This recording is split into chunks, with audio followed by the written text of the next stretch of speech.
La question que je me suis posée pendant des années, pour laquelle j'ai trouvé une réponse grâce à tous ces travaux, c'est ce lien qui existe entre les parents et les enfants, ou entre les grands-parents, c'est-à-dire quelque chose de transgénérationnel, puisque en fait, nous sommes conçus dans un milieu aqueux, et puis ensuite nous nous développons en tant qu'embryon dans un milieu qui est de l'eau, une eau très spéciale, très spécifique, et notre corps se compose de 70 à 80% d'eau, et toutes ces mémoires qui viennent, parce que parfois on rencontre des gens qui ont des tics, qui ont des tocs, qui ont des stress, qui ont des peurs, et en fait, si on discute avec eux, on s'en rend pas compte, c'est comme si ils étaient nés avec quelque chose qui ne leur appartient pas.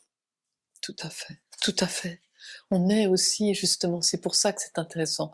Alors, on n'est pas, ce qui est fabuleux, c'est on est de l'eau, mais de la lumière aussi. On est de la lumière aussi. Donc, c'est aussi par les biophotons hein, que se transporte l'information.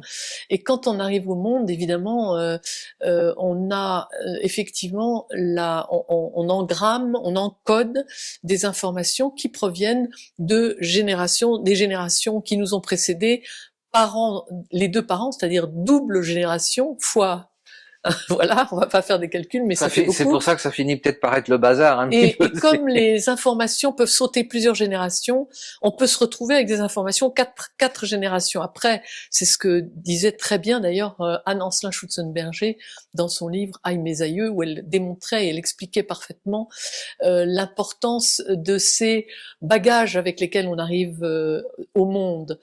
Alors la bonne nouvelle dans toute cette histoire, c'est qu'on n'est pas condamné à les répéter. On n'est pas ça s'efface. On n'est pas condamné à faire ou à répéter ce que votre arrière-arrière-grand-mère ou grand-père faisait, ou a fait, ou pensait. Oui, parce que si on avait eu une arrière-arrière-grand-mère qui trucidait ses maris, qui trucidait ses amants, etc. Et puis, bon, alors aujourd'hui, ça se passe peut-être autrement, mais on est porteur de trucs absolument incroyables. Bien sûr, bien sûr. Et alors du coup, comment ça se passe? Et c'est là où le cœur est encore notre principal et notre ange gardien, notre guide, notre surtout transmutateur par ces fréquences. Alors là, il faut aller assez loin pour expliquer les processus qu'on va apprendre petit à petit. C'est le but de la méthode que j'essaie d'ailleurs de mettre au point, qui s'appelle la contagion du cœur aussi. Ça va faire partie des formations que nous allons proposer. Voilà, c'est la transmutation de tous ces blocages, en tout cas d'une partie de ce que le cœur nous autoriserait, conditionnel à faire, puisque nous sommes des produits d'un programme d'incarnation.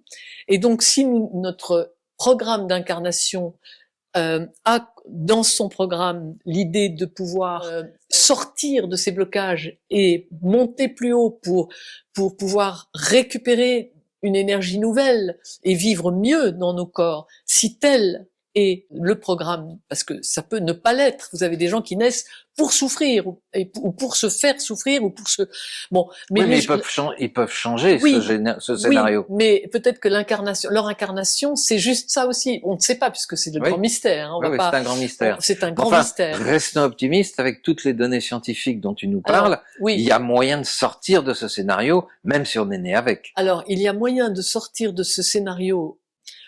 Moi, je vais pas dire même si on est né avec, puisque ça voudrait dire que je connais moi des solutions qui seraient celles de gens qui sont venus répandre le mal pour en réalité permettre au bien de. Et je vais pas comment vous dire que si vous êtes né Hitler, vous n'avez pas de rôle à jouer. Je pense que le mal aussi a un rôle à jouer, la souffrance aussi a un rôle à jouer. Mais donc, je dirais que en règle générale, le cœur a été construit pour nous créer des ponts d'amour entre nous, des ponts d'empathie, des ponts de collaboration, de participation. On est, je dirais, on a été construit par le cœur au départ de nos vies pour collaborer, pour créer quelque chose ensemble. Pour faire corps et faire communauté. Corps, exactement.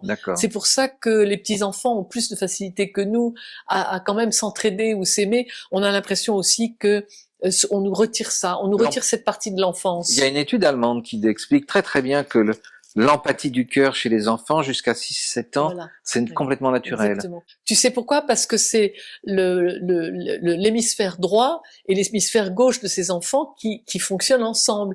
Quand ils se croient des princes ou des princesses, ils le vivent à fond. Ils sont identifiés à leur pensée complètement et ils pensent que ça arrive vraiment. Et puis à l'âge, comme tu dis, de 7 ans, après les deux hémisphères fonctionnent séparément. On en reparle dans ta conférence pour bien comprendre justement, en fait, de garder son cœur d'enfant. Absolument, absolument. C'est tellement nécessaire.